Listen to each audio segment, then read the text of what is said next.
Psychopompos, A Tale in Rhyme by H.P. Lovecraft.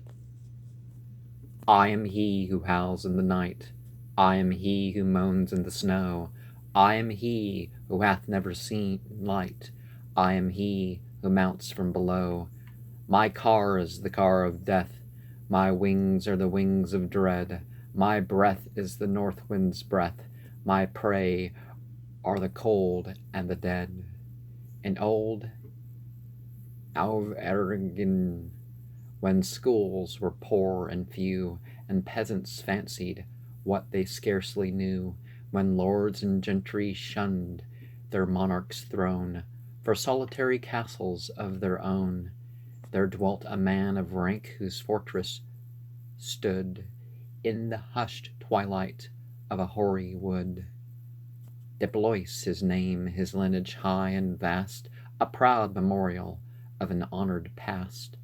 But curious swains would whisper now and then that Sieur de Blois was not as other men. In person dark and lean, with glossy hair and gleaming teeth that he would often bare, with piercing eye and stealthy roving glance, and tongue that clipped the soft, sweet speech of France, that Sieur was little loved and seldom seen, so close he kept within his own demesne.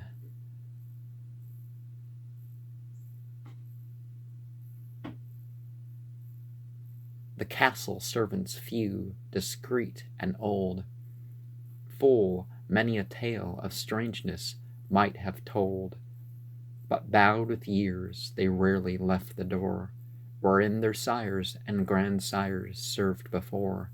Thus gossip rose as gossip rises best, when mystery imparts a keener zest. Seclusion oft the poisoned tongue attracts, and scandal prospers on a dearth of facts. 'Twas said that Sieur had more than once been spied, alone at midnight by the river's side, with aspect so uncouth and gaze so strange, that rustics crossed themselves to see the change. Yet none, when pressed, could clearly say or know just what it was, or why they trembled so. De Blois, as rumor whispered, feared to pray, nor used his chapel on the Sabbath day. However this may have been, 'twas known at least his household had no chaplain, monk, or priest. But if the master lived in dubious fame, twice feared and hated was his noble dame, as dark as he in features, wild and proud, and with a weird supernal grace endowed. The haughty mistress scorned the rural train, who sought to learn her source, but sought in vain. Old women called her eyes too bright by half, and nervous children shivered at her laugh. Richard, the dwarf, whose word had little weight, vowed she was like a serpent in her gait, whilst ancient Pierre, the aged often ere, laid all her husband's mystery to her. Still more absurd were those odd muttered things that calumny to curious listeners brings, those subtle slanders told with downcast face and muffled voice, those tales no man may trace, tales that the faith of old wives can command, though always heard at sixth or seventh hand. Thus village legend darkly would imply that Dame de Blois possessed an evil eye, or going further, furtively suggest a lurking spark of sorcery in her breast. Old Mere Allard, herself half witch, once said, the lady's glance worked strangely on the dead. So lived the pair, like many another too, that shun the crowd and shrink from public view. They scorn the doubts by every peasant shewn, and axed but one thing, to be let alone. 'Twas Candlemas, the dreariest time of year, with fall long gone and spring too far to cheer, when little Jean, the bailiff's son and heir, fell sick, and through the doctors in despair, a child so stout and strong that few would think an hour might carry him to death's dark brink. Yet pale he lays, though hidden was the cause, and gallants searched in vain through nature's laws. But stricken sadness could not quite suppress the roving thought, our wrinkled grandame's guess, though spoke by stealth. 'Twas known to half a score that Dame de Blois rode by the day before. She had, they said, with glances weird and wild, paused by the gate to view the prattling child. Nor did they like the smile which seemed to trace new lines of evil on her proud dark face. These things they whispered when the mother's cry told of the end, the gentle soul gone by. In genuine grief the kindly watcher wept, whilst the loved babe with saints and angels slept. The village priest his simple rites went through, and good Michael nailed up the box of yew. Around the corpse the holy candles burned. The mourners sighed, the parents dumbly yearned. Then one by one each sought his humble bed, and left the lonely mother with her dead.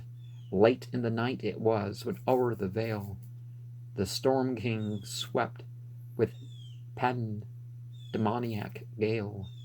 Deep piled the cruel snow, yet strange to tell, the lightning sputtered while the white flakes fell. A hideous presence seemed abroad to steal, and terror sounded in the thunder's peal. Within the house of grief the tapers glowed, whilst the poor mother bowed beneath her load. Her salty eyes, too tired now to weep, too pained to see, too sad to close in sleep. The clock struck 3 above the tempest heard, when something near the lifeless infant stirred, some slippery thing that flopped an awkward way, and climbed the table where the coffin lay, with scaly convolutions strove to find the cold, still clay that death had left behind.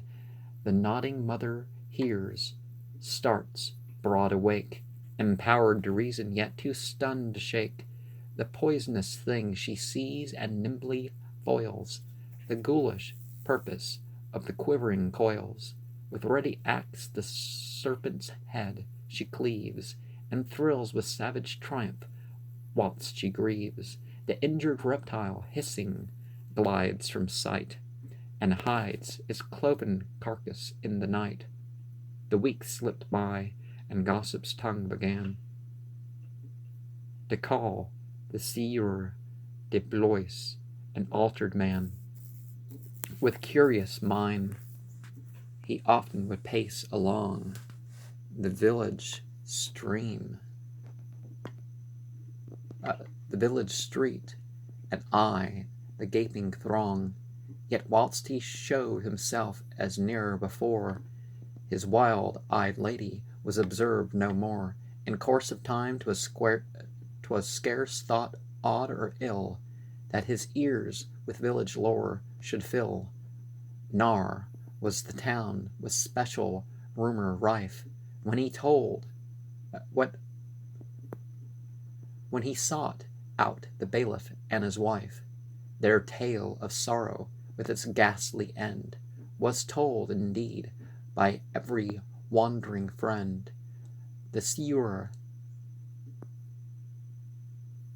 heard all, and lowering rode away, nor was he seen again for many a day.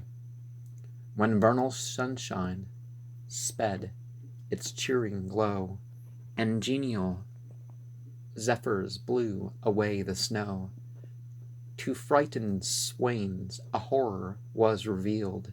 In the damp herbage of a melting field, there, half preserved by winter's frigid bed, lay the dark Dame de Blois, untimely dead, by some assassin's stroke most foully slain, her shapely brow and temples cleft in twain. Reluctant hands the dismal burden bore to the stone arches of the husband's door, where silent serfs the ghastly thing received, trembling with fright, but less amazed than grieved. The seer his dame beheld with blazing eyes, and shook with anger more than with surprise.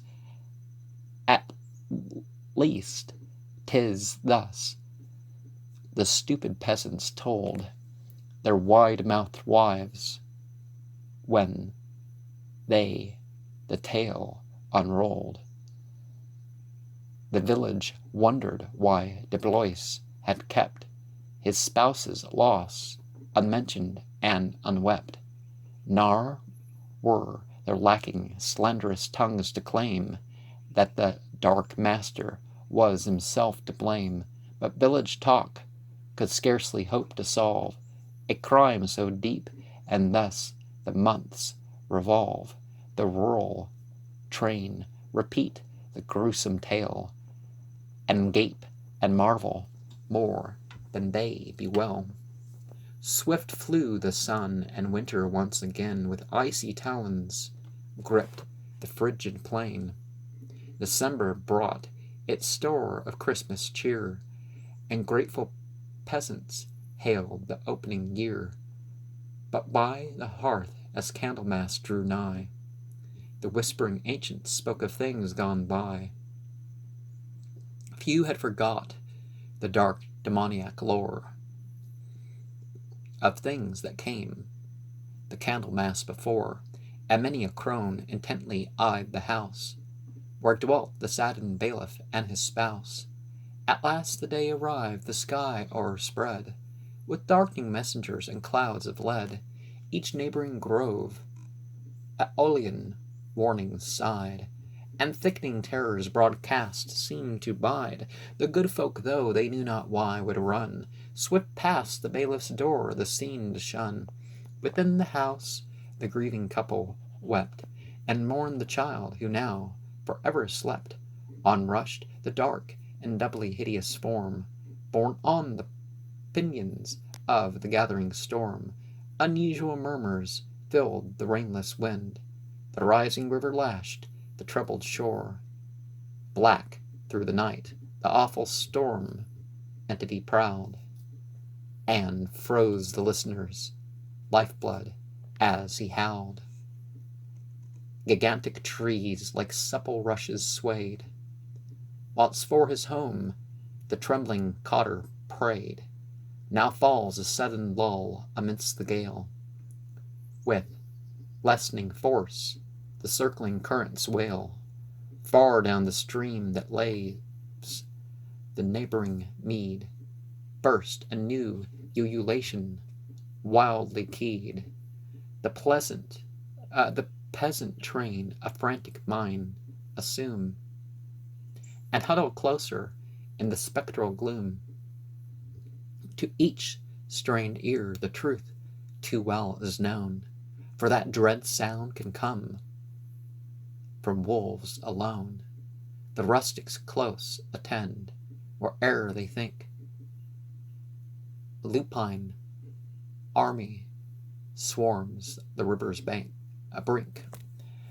From out the waters leap a howling train that rend the air and scatter o'er the plain. With flaming orbs the frothing creatures fly, and chant with hellish voice their hunger cry. First of the pack a mighty monster leaps, with fearless tread and martial order keeps. The attendant wolves his yelping tones obey, and form in columns for the coming fray. No frightened swain they harm, but silent bound with a fixed purpose o'er the frozen ground. Straight course the monsters through the village street, unholy vigor in their flying feet.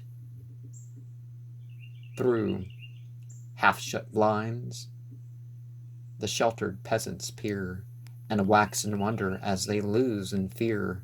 The excited pack at last their goal perceive, and the vexed air with deafening clamor cleave. The churls, astonished, watch the unnatural herd flock round a cottage at the leader's word. Quick spreads the fearsome fact by rumor blown, that the doomed cottage is the bailiff's own. Round and around the howling demons glide, whilst the fierce leader scales the vine-clad side. The frantic wind its horrid wail renews, and mutters madly through the lifeless yews. In the frail house the bailiff calmly waits the ravening horde, and trusts the impartial fates. But the wan wife revives with curious mind another monster, and an older scene, amidst the increasing wind that rocks the walls. The dame to him the serpent's deed recalls. Then, as a nameless thought fills both their minds, the bare-fanged leader crushes through the blinds. Across the room with murderous fury rife leaps the mad wolf, and seizes on the wife. With strange intent he drags his shrieking prey close to the spot where once the coffin lay. Wilder and wilder roars the mounting gale that sweeps the hills and hurtles through the vale. The ill-made cottage shakes, the pack without dance with new fury in demoniac rout. Quick as his thought,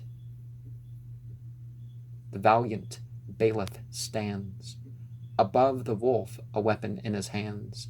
The ready axe that served a year before now serves as well to slay one monster more. The creature drops inert with shattered head, full on the floor and silent as the dead. The rescued wife recalls the dire alarms, and faints from terror in her husband's arms. But as he holds her, all the cottage quakes, and with full force the Titan tempest breaks. Down crash the walls, and o'er their shrinking forms burst the mad revels of the storm of storms. The encircling wolves advance with ghastly pace, hunger and murder in each gleaming face. But as they close, from out the hideous night flashes a bolt of unexpected light. The vivid scene to every eye appears, and peasants shiver with returning fears. Above the wreck, the scatheless chimney stays, its outline glimmering in the fitful rays, whilst o'er the hearth still hangs the household shrine, the Saviour's image and the cross divine. Round the blessed spot a lambent radiance glows, and shields the cotters from their stealthy foes. Each monstrous creature marks the wondrous glare, drops, fades, and vanishes in empty air. The village train with startled eyes adore, and count their beads in reverence o'er and o'er. And now fades the light, and dies the raging blast. The hour of dread and reign of horrid past, pallid and bruised from out his toppled walls, the panting bailiff with his good wife crawls. Kind hands attend them, whilst over all the town a strange sweet peace of spirit settles down. Wonder and fear are stilled in soothing sleep, as through the breaking clouds the moon rays peep. Here paused the prattling grande dame in her speech, confused with age, the tale half out of reach. The listening guest, impatient for a clue, fears 'tis not one tale, but a blend of two.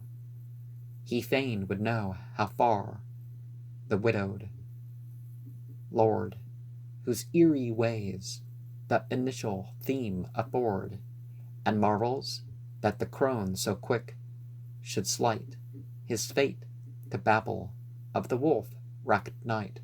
The old wife pressed for greater clearness strives, nods wisely, and her scattered wits revives, yet strangely lingers on her latter tale of wolf and bailiff, miracle and gale. When quoth the crone, the dawn's bright radiance bathed the eventful scene so late in terror swathed. The chattering churls that sought the ruined cot found a new marvel in the gruesome spot. From fallen walls a trail of gory red, as of the stricken wolf, erratic led. O'er road and mead new dripped crimson wound, till lost amidst the neighboring swampy ground. With wonder unappeased, the peasants burned. For what the quicksand takes is ne'er returned. Once more the grande dame, with a knowing eye, stops in her tale to watch a hawk soar by. The weary listener, baffled, seeks anew for some plain statement or enlightened clue. The indulgent crone attends the puzzled plea, yet strangely mutters o'er the mystery.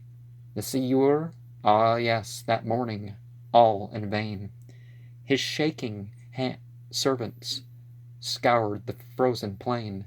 No man had seen him since he rode away in silence on the dark preceding day. His horse, wild-eyed with some unusual fright, came wandering from the river bank that night. His hunting hound, that mourned with piteous woe, howled by the quicksand swamped his grief to show. The village folk thought much but uttered less. The servant's search wore out in emptiness. For Sieur de Blois, the old wife's tale is o'er, was lost to mortal sight for evermore. And I think perhaps we have maybe Poe to thank for in a degree for that tale, but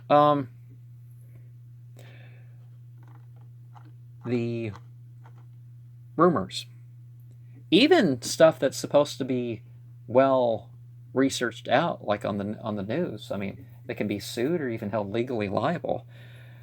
So much of it is proven to be not true, or even deliberately not true. So when you make accusations, be very careful to make them based on what you know.